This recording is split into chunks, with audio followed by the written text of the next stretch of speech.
बोलिए प्रेम से श्री सद्गुरु महाराज की जय। बोलिए प्रेम से श्री सद्गुरु महाराज की जय। श्री सद्गुरु महाराज की जय।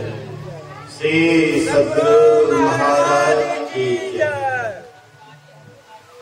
अखंड मंडलाकारं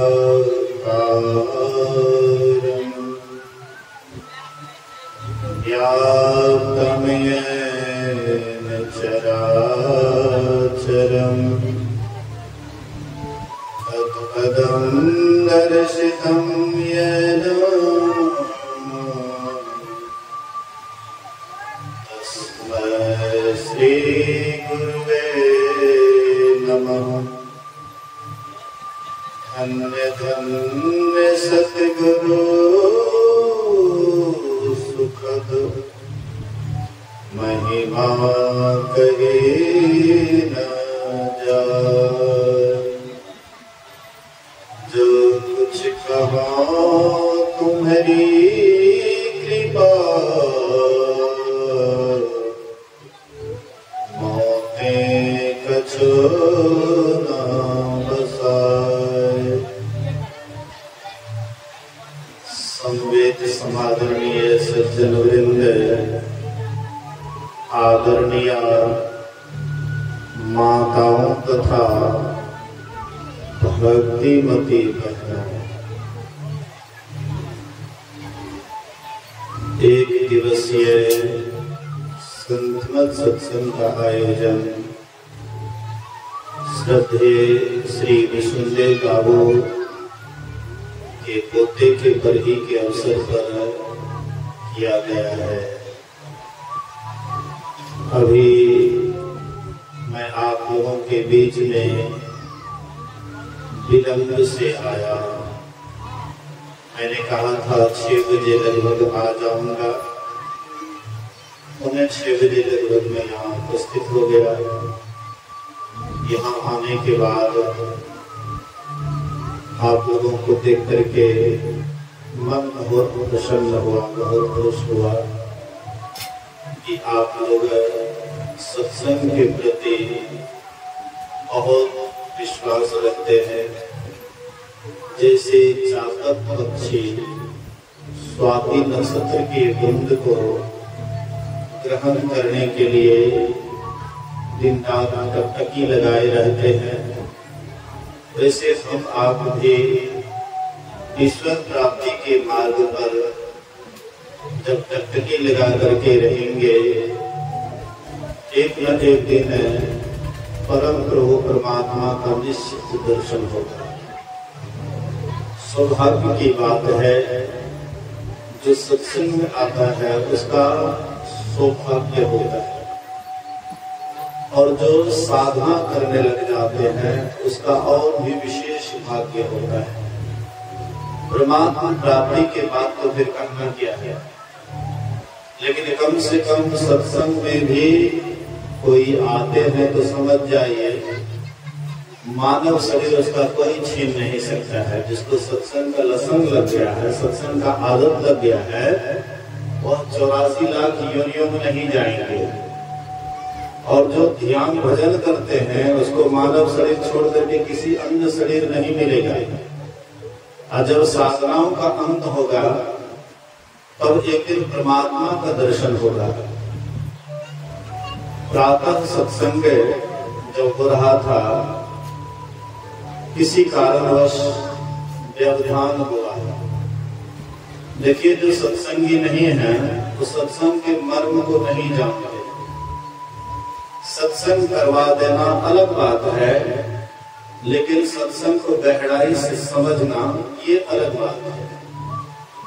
करवाना एक भार उतारना है, लेकिन भार उतारने से आपका परम कल्याण नहीं होगा, स्वयं करने से होगा। स्वयं करने से होगा। एक समय में 2 काम नहीं होता है। रामचरितमानस में लिखा है, एक समय ना हो वाला हसब ठठाए फुलाया गाला। सत्संग शांति का चीज है। भगत वगैरह उसमें तो जोर शोर से अल्लाह हो, जितना जोर से अल्लाह हो उसमें अल्लाह ही प्रधान है। लेकिन सत्संग में शांति की प्रधानता है। जितना ही शांति बना करके रखते हैं सत्संग से उतना ही आनंद मिलता है। अभी देखिए यहाँ पर सत्संग हो रहा है और जो सत्संग करवाने वाले वही भगतों करवाने वाले वही है। यहाँ सत्संग हो रहा है वहां गप चल रहा है। लेकिन कितना सत्संग से कितना लाभ हो रहा है। बोलिए श्री सद्गुरु। जब सत्संग हो उस समय में कोई बात नहीं करना चाहिए। मैं आपको एक घटना सुना था। एक जगह सत्संग हो रहा था। एक घुन्ना और घुन्नी, लकड़ी को जो घुनता है, घुन्ना घुन्नी। अक्सर हम आप देखते हैं पुरुषों से ज्यादा महिलाओं का सत्संग में ज्यादा भीड़ होता है। महिलाओं के अंदर सत्संग के प्रति विशेष आस्था विश्वास होता है। माँ बहने क्या है, श्रद्धा का प्रतीक है। इनके अंदर बहुत श्रद्धा होती है। मंदिर में भी जाकर के देखिए महिलाओं का ही अधिक भीड़ मिलेगी। पूजा पाठ करने में महिलाओं का अधिक भीड़। जहाँ कहीं भी धर्म स्थल है, धर्म का काम होता है, महिलाएं बढ़ चढ़ करके भाग लेती है। लेकिन पुरुष उतना नहीं ले पाता। पुरुष का मन बिगड़ा हुआ होता है। पुरुष राजनीति विशेष करते हैं, फालतू बात विशेष करते हैं, लेकिन महिलाओं को उतनी बात से मतलब नहीं रहता है। इसलिए माँ बहने श्रद्धा के प्रतीक है। श्रद्धावान लभ्यते ज्ञान। जिनके अंदर श्रद्धा होता है उसी को ज्ञान होता है। भगवान कृष्ण कहते हैं श्रद्धावान लभ्यते ज्ञान। श्री रामचरितमानस में है, कहते हैं वंदो भवानी शंकरो श्रद्धा विश्वास रूपिणो। कहते मैं भवानी और शंकर की वंदना करता हूँ। जो भवानी शंकर श्रद्धा और विश्वास के प्रतीक हैं। पार्वती जी श्रद्धा के प्रतीक हैं और भोले बाबा विश्वास के प्रतीक हैं। और जब तक श्रद्धा विश्वास हम आपके अंदर नहीं होगा तब तक एक भी भक्ति में हम आगे नहीं बढ़ सकते। भक्ति में बढ़ना चाहते हैं आगे तो ये श्रद्धा विश्वास सर्वप्रथम विशेष जरूरी है। महर्षि शाही सोहन जी महाराज कभी कभी एक कहानी कहते थे। एक बूढ़ी माई दही बेच रही थी। दही बेच रही थी। उधर से 4-5 युवक आ रहे थे। युवकों ने पूछा माई क्या बेच रही है? तो माई कहती है बेटा दही बेच रही हूँ। बोले कि माई तुम्हारा दही कैसा लगता है?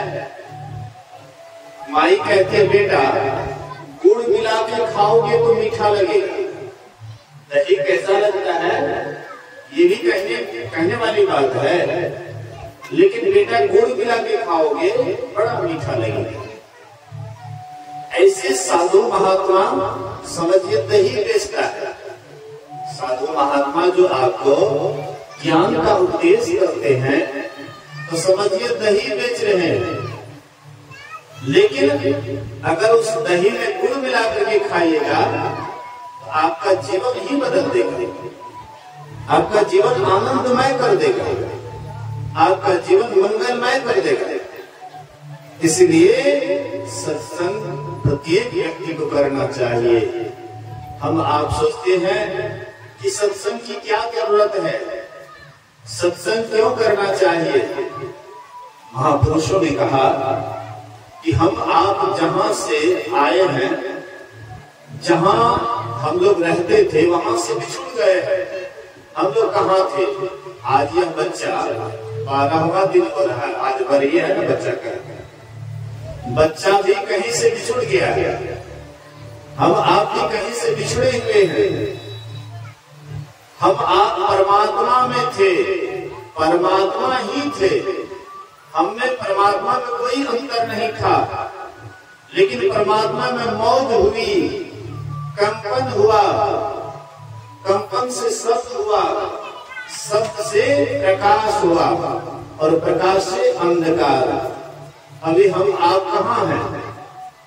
हम आप कहाँ हैं? कहिएगा कि हम तो रोशनी में हैं, अभी बिजली की रोशनी में है, लेकिन हम आपका शरीर है, हम आपका शरीर है ये बिजली की रोशनी में, लेकिन हम आप कहाँ हैं? हम आपसे मतलब जीवात्मा।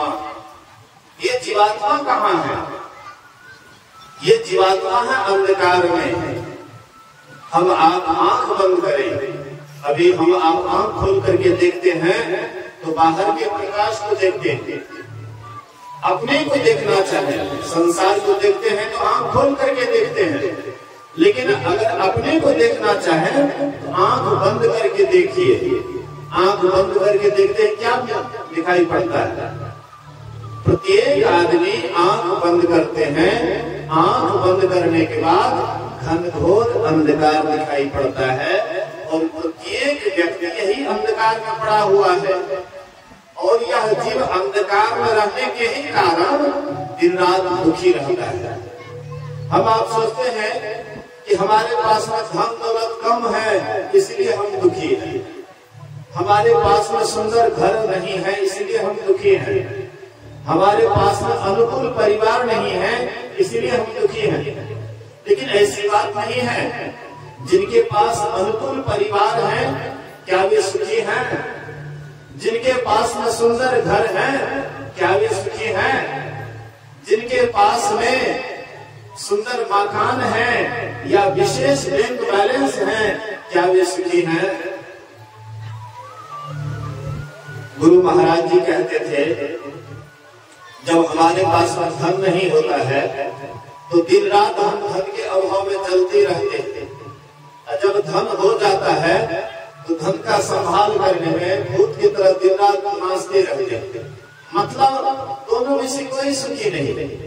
इसलिए गोस्वामी तुलसीदास जी महाराज कहते हैं धनहीन कहे धनवान सुखी, धनवान कहे सुख राजा को भारी, राजा कहे चक्रवर्ती सुखी, चक्रवर्ती कहे सुख इंद्र को भारी, इंद्र कहे चतुरानंद सुखी, चतुरानंद कहे सुख विष्णु को भारी, तुलसीदास विचारी कहे हरि भजन बिना सब जीव दुखारी।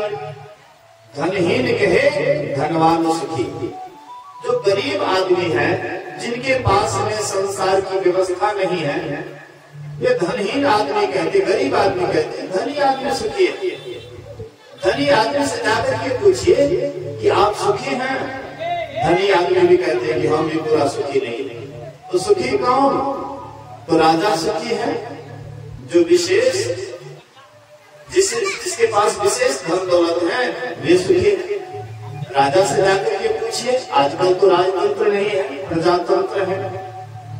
जिस समय में राजा महाराजा था उस राजा महाराजा से जाकर के पूछते वे राजा महाराजा भी किसी महाराजा के अधीन रहते थे, चक्रवर्ती के अधीन रहते थे, सम्राट के अधीन रहते थे।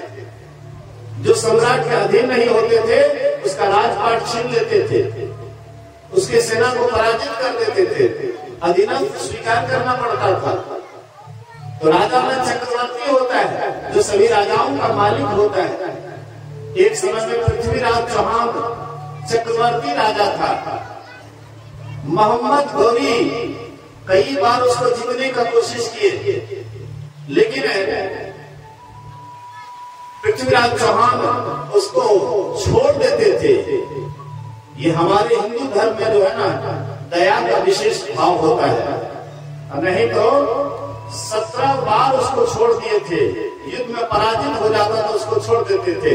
बाद में वही छोड़ने के बाद अदबरु सांप जो होता है ना वो बड़ा विषैला होता है, वो जो उसको छेड़ते उसको काटिए लेते हैं। तो वैसे ही मोहम्मद गौरी को 17 बार छोड़ दिए, 18वां बार वह चढ़ाई करता है और इसको जीत लेते हैं। मोहम्मद गौरी पृथ्वीराज चौहान को जीत लेते हैं और उसको आंख से अंधे कर दिए गए। गले में कई मन का जंजीर डाला गया। कहिए यही सुख है, यही सुख है क्या? चक्रवर्ती राजा का क्या हाल हुआ होगा? तो चक्रवर्ती राजा भी सुखी नहीं है। उनसे पूछते हैं कि कौन सुखी है? कहते हैं इंद्र सुखी हैं, जो स्वर्ग के राजा हैं, वे सुखी हैं। उनसे जाकर के पूछते हैं क्या आप सुखी हैं? इंद्र कहते मैं भी सुखी नहीं। ब्रह्मा जी सुखी हैं। ब्रह्मा जी से जाकर के पूछते आप सुखी हैं? कहते मैं भी सुखी नहीं। विष्णु भगवान सुखी हैं। अब विष्णु भगवान से जाकर के पूछते हैं तो कहते मैं भी सुखी नहीं। सुखी कौन? हरि भजन बिना सब जीव दुखारी। जो हरि भक्ति से अलग रहते हैं, चाहे आप कोई भी कर्म कर लीजिए, कितनों देवता को पूज लीजिए, कितनों भगत करवा लीजिए, कितनों अष्टजाम करवा लीजिए, कितनों कीर्तन करा लीजिए, लेकिन सत्संग से दूर रहिएगा, भक्ति से दूर रहिएगा, स्वप्न में भी आपको सुख नहीं मिल सकता है। अगर आपको सुख चाहिए, आपको शांति चाहिए, तो भक्ति करना पड़ेगा। भक्ति कैसे होगा? भक्ति किसको कहते हैं? जब तक सत्संग नहीं आइएगा, भक्ति का शुरुआत नहीं होता है। बिनु सत्संग भक्ति नहीं होई। बिना सत्संग के भक्ति नहीं होती है। सबरी कैसे भक्ति में पूर्ण हो गई? सबरी कैसे पूर्ण हो गई? भगवान श्री राम कहते हैं नवधा भक्ति कहूं तो ही पाही, सावधान सुनो धर्म मत मानी। हे सबरी, तुझमें 9 प्रकार की भक्ति है, तुझमें 9 प्रकार की भक्ति है, तो सावधान होकर के सुन और मन में धारण कर। बोलिए प्रेम से श्री सद्गुरु। अब एक बात विचार कीजिए। भगवान श्री राम कहते हैं कि हे सबरी, तुम 9 भक्ति में पूर्ण है, और जब पूर्ण है तो फिर उसको भक्ति क्यों सुना रहे हैं? तो देखिए, खग जाने खग ही के भाषा। कोई भक्त ही भक्ति के मर्म को जानता है, सब नहीं जान पाते। सब आदमी भक्ति के मर्म को नहीं जानते। ज्ञानी ही ज्ञान का मर्यादा देते हैं, अज्ञानी कभी ज्ञान का मर्यादा नहीं देते हैं। याज्ञवल्क्य मुनि जब गए थे माघ में प्रयागराज स्नान करने के लिए, इस बार भी कुंभ मेला लगा था प्रयाग में, महाकुंभ लगा था, पूर्ण कुंभ लगा था। 144 वर्ष के बाद इस तरह का कुंभ लगा था। तो एक बार याज्ञवल्क्य मुनि भी गए हुए थे प्रयागराज स्नान करने के लिए। अब प्रयाग से जब चलने लगे, प्रयाग का मेला जब समाप्त हुआ, तो ये जब चलने लगे, भरद्वाज मुनि भर पांच उसको पकड़ लिए। और भरद्वाज मुनि कहते याज्ञवल्क्य से कि हे मुनिवर, मेरा इतना उम्र बीत गया है, दाढ़ी बाल पक गया है, बुढ़ापा आ गया है, लेकिन अभी तक मैं राम को नहीं जाना कि राम कैसा है। इसलिए प्रभु हमको राम के संबंध में बतलाइए। क्या भरद्वाज मुनि अज्ञानी था? याज्ञवल्क्य ज्ञानी थे, तो क्या भरद्वाज मुनि अज्ञानी थे? नहीं, भरद्वाज मुनि भी ज्ञानी थे। तो ज्ञानी ही ज्ञान की मर्यादा देते हैं, भक्त ही भक्ति की मर्यादा देते हैं। इसलिए राम भगवान सबरिये से कहते हैं, न भक्ति में वह पूर्ण थी, और फिर भी सबरिये से कहते हैं नवधा भगति कहूं तो ही पाही, सावधान सुनो धर्म मन माही। प्रथम भक्ति संतन कर संगा। हे सबरी, अगर तुम भक्ति में आगे बढ़ना चाहती है, या संसार के कोई भी लोग हैं भक्ति में आगे बढ़ना चाहते हैं, तो पहले संतों का संग करना पड़ेगा, अर्थात सत्संग करना पड़ेगा। सत्संग करने से क्या लाभ होता है? सत्संग करने से कौवा कोयल हो जाता है, सत्संग करने से बगुला हंस हो जाता है। कौवा कोयल कैसे हो जाएगा? बगुला हंस कैसे हो जाएगा? कोयल एक काला होता है, कौवा भी काला होता है, बगुला सफेद होता है, हंस भी सफेद होता है, तो फिर कौवा कोयल कैसे हो जाएगा? तो जो सत्संग करते हैं वह कटु भाषी भी मधुर भाषी हो जाते हैं। उनके अंदर में मधुरता आ जाती है, उनके अंदर में मिठास आ जाता है। भक्ति का रस जैसे जैसे बढ़ता है वैसे वैसे उनके अंदर मिठास आने लग जाता है। कटु आदमी मधुरभाषी हो जाता है, हिंसक अहिंसक हो जाता है। जो हिंसा करने वाले हैं, जो मांस मछली खाने वाले हैं, वह भी अगर सत्संग में आने लगे, सत्संग करने लगे, धीरे धीरे साधु का संग करने लगे, उनके अंदर में भी अहिंसक वाला वृत्ति आ जाता है। उनको भी बुझाता है कि ये ठीक नहीं है, हिंसा, किसी जीवन को दुख देना ये हिंसा है, ये ठीक नहीं है, वे अहिंसक हो जाते हैं। ये सत्संग का प्रभाव है। इसलिए बिनु सत्संग विवेक न होई, राम कृपा बिनु सुलभ न सोई। बिना सत्संग के विवेक नहीं होता है। जब तक राम जी की कृपा नहीं होती है तब तक सत्संग आसानी से नहीं मिलता है। और सब कुछ आसानी से मिल जाएगा। बेटा, आपका सुंदर बेटा मिल जाएगा, सुंदरी पत्नी मिल जाएगी, धन दौलत आपको मिल जाएगा, सुखदारा और लक्ष्मी पापी के घर होय, लेकिन संत समागम हरि कथा तुलसी दुर्लभ, ये कहते ये दुर्लभ है। हरि की कथा, संतों का समागम ये दुर्लभ है। इसलिए पहली भक्ति संतों का संग है, दूसरी भक्ति कथा की चर्चा में प्रेम। सत्संग में आते हैं, गप सब करने लग जाइएगा तो सत्संग सुन नहीं पाइएगा। तो जो कथा होती है उस कथा में प्रेम से, श्रद्धा से सुनते हैं, उसमें विचार करते हैं। ये तो आपकी दूसरी भक्ति हो गई, लेकिन पहली भक्ति से शुरुआत तो कीजिए, सत्संग से शुरुआत तो कीजिए, तब दूसरी भक्ति कथा से प्रेम कीजिएगा, दूसरी भक्ति हो जाएगी। तीसरी भक्ति अमान, गुरु के चरण की सेवा करनी, उनके आज्ञा का पालन करना, यही तीसरी भक्ति अमान होकर के रहना। और चौथी भक्ति परमात्मा के गुणों का गान करना, ये चौथी भक्ति है। पांचवी भक्ति मेरी कथा की चर्चा में प्रेम है। ये पांचवी भक्ति मंत्र जाप, जो आपको गुरु से मिला है मंत्र, उसको जपिए। जब तक हम गुरुमुख नहीं हुए, जब तक गुरु नहीं, तब तक हमारा जीवन शुरू नहीं। तो बिना गुरु का कौन सी जपिएगा। अब बहुत ऐसे भी हैं जो दीक्षा ले लिए हैं, अब मंत्र भूल गए हैं। तो जो मंत्र भूलेंगे 84 में झूलेंगे।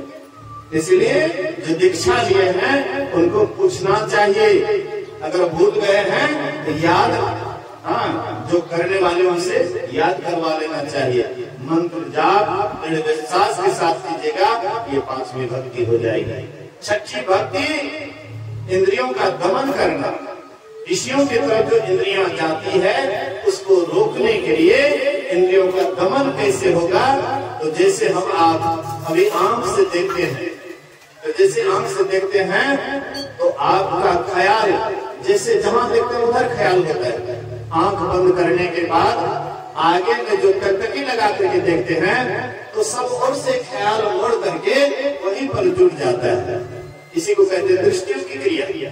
और जो दृष्टियों की क्रिया ठीक ठीक कर लेंगे उनके अंदर परमात्मा की ज्योति दिखाई पड़ती है। और जहाँ ज्योति है वहाँ पर शब्द भी होता है, परमात्मा का आवाज भी होता है। और वही आवाज को सुनते हैं, वही होता है शम का साधन। तब ये साधना में शब्द योग करते करते सार शब्द को प्राप्त कर लेते हैं। और सार शब्द वही परमात्मा से जाकर के मिला देता है। सातवीं भक्ति तक ये साधना है, आठवीं भक्ति नवीं भक्ति फल है। आदि बहुत बातें हैं, लेकिन आगे नहीं जाऊंगा, 6:30 होने वाला है। मैं विषय भी नहीं देखा कि कौन सा विषय हुआ है। आया जो मन में आया वही बोल दिए। कुछ आप लोगों को देखते हुए कुछ आप लोगों के बीच में बोल दिए। और आगे आइए हम लोग गायक महोदय से कुछ भजन सुनते हैं। ये लोग बड़े अच्छे कलाकार हैं, ये लोग अच्छे कलाकार हैं। ये लोग बहुत खर्चा लेते हैं जब बाहर जाता है, लेकिन सत्संग के नाम पर मतलब जो है बहुत छूट करते हैं, इसीलिए आइए इन लोगों से कुछ भजन सुनते हैं, उसके बाद आरती की ओर चलेंगे। बोलिए प्रेम से श्री सद्गुरु महाराज की जय। ये जो सत्संग करवाए हैं विष्णुदेव बाबू, उसका पुत्र प्रदीप कुमार, बच्चे का क्या नाम है, बच्चे को लेकर के आज थोड़ा देर यहाँ पर भी बैठना चाहिए और सत्संग के अंतिम में प्रणाम पाती भी करना चाहिए। तो आइए हम लोग भजन सुनते हैं। वह बच्चा के लिए भी बहुत बहुत गुरु महाराज जी की ओर से आशीर्वाद है। वह बच्चा फले फूले पढ़े लिखे संसारिक विद्या और परमार्थिक विद्या प्राप्त करते हुए इहलोक और परलोक दोनों जीवन सुधार हो, उसका इसी शुभकामना के साथ आइए भजन सुनते हैं। बोलिए श्री सद्गुरु महाराज की जय।